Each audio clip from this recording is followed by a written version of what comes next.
friends, and honored guests, good evening and welcome.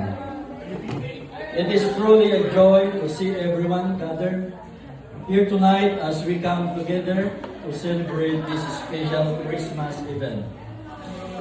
Your presence makes this occasion even more meaningful, and we are grateful that you choose to share this festive evening with us.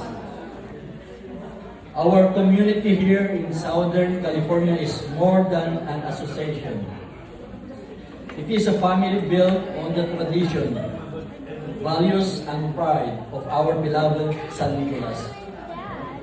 As many of us enter or enjoy our retirement years, let us continue to stay active and involved.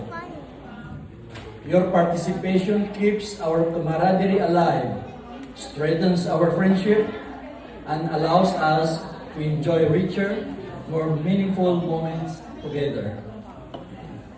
We also reach to our younger generations of San Nicolanians. Your presence and involvement are essential. We encourage you to take part, share your talents, and help continue the legacy that those before you have built. Your energy and commitment will ensure that your tradition, unity, and sense of belonging will never fade or be forgotten.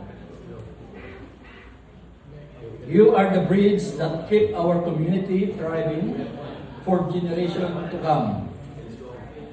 And as of Christmas spirit embraces us, let us also remember the gift of forgiveness. Unity grows stronger when forgiveness leads the way. May this Christmas season inspire all of us, young and old, to stay connected, to support one another, and to celebrate the spirit of being San Nicolas proud. Wishing you and your family a blessed Christmas and a prosperous, joyful New Year. Thank you. Thank you, Mr. Ray Saldivar Rodrigo. He is one of our past presidents.